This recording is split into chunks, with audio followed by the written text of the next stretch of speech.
Welcome everybody, and today we're taking a look at a new Imprint Films box set, so all the way from Australia, and it is Youth Gone Wild, 1950s Juvenile Delinquency. So yeah, 4 films in this box set, and we also get a hardback booklet as well, which is exclusive to this box set. So when these are inevitably released in a standard edition, you won't get such a thing, although you will at least still get the any extras that are on the discs themselves. So yeah,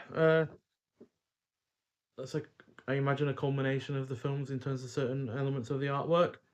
So these are numbers 588 to 591 in the imprint collection, and that's a reverse, and that's the other side. So yeah, the first film is from 1958, and it is called Live Fast, Die Young. So this is directed by Paul Henreid, who I've not seen anything else from before. There's a few extras here and there on there, but yeah, and it clocks in at only an hour and 23 minutes. I don't think any of these films are actually longer than 90 minutes. So yeah, there's that one. So I've not seen any of these, in fact, to be honest. And this says the sin steeped story of today's beat generation. So tired of being humiliated at school, troubled teen Jill drops out and runs away from home, learning how to hustle drunken businessmen at bars. She's tracked down by her sister Kim, who soon gets a taste of the life Jill has been living. So yeah, that sounds pretty good. And then secondly, we have Juvenile Jungle, also from 1958. And yeah, this is directed by William Whitney, who I think I've seen at least one film from before.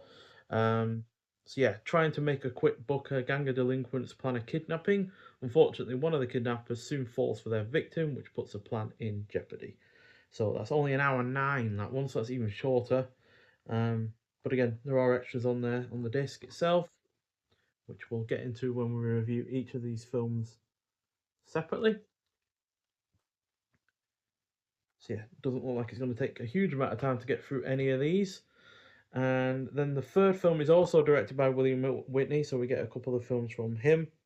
This is actually a Republic Pictures one, as was Juvenile Jungle. Now, obviously, Republic Pictures were well known as like a kind of poverty row studio, so they did quite a lot of cheap films on the regular. But yeah, this third film is Young and Wild. So this is from 1958 as well. And yeah, doesn't seem to star anyone I've seen in anything before, maybe.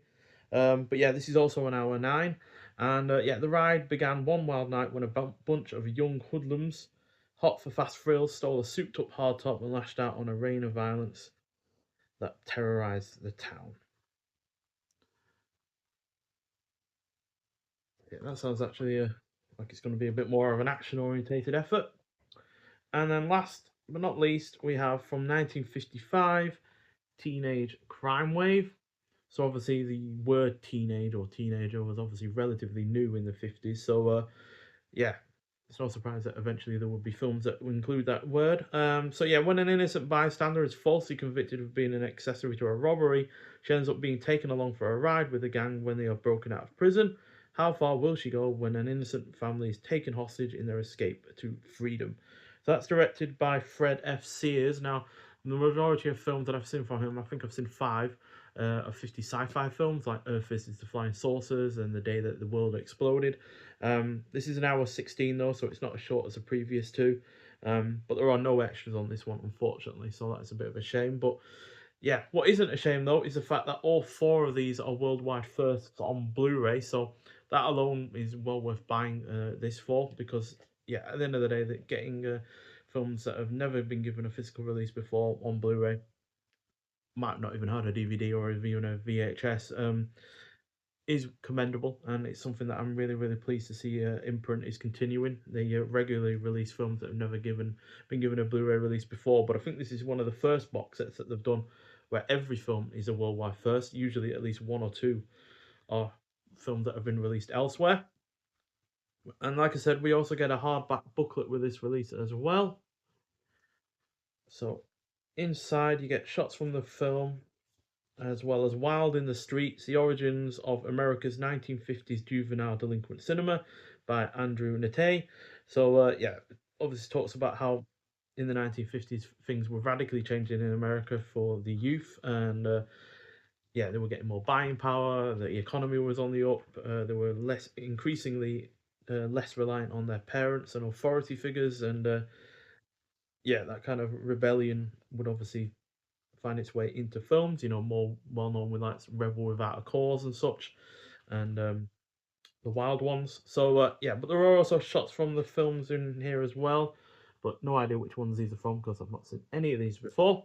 And to be honest, it doesn't seem many people have. It's got each of these are very few entries on the likes of Letterbox. Uh, Looks like at least one of these is going to be in color because there are some color shots in color in this. Kind of surprised about that because I figured all of these would have been too low budget to have been done in color. There's a lot of shots from the film in the back films in the back of here. So yeah, there's only the one right up, and then a lot of shots from the films in the back. So yeah, not a massive write up, but it is at least nice to have a hardback booklet. We don't usually get this kind of thing in these releases, so it is a nice little extra in that regard. But yeah, like I said, each of these films will get a review of their own in time. So yeah, but considering none of them are even an hour and a half, it shouldn't take me too long to at least watch the first couple. So yeah, but I'm really looking forward to seeing what these have to offer. I have been a fan of Republic Pictures' efforts in the past, and it looks like most of these are from them. The first one seems to be from Universal, and then yeah, second and third are from Republic, and the last one is from Clover. So not heard of them either, to be honest. So yeah, but the Republic Pictures, I've enjoyed plenty of films from them in the past. So yeah, looking forward to seeing what they can do with what was kind of also nicknamed teen exploitation. So yeah, but nonetheless, thank you for watching. If you have seen any of these before, I'd like to hear your thoughts on them.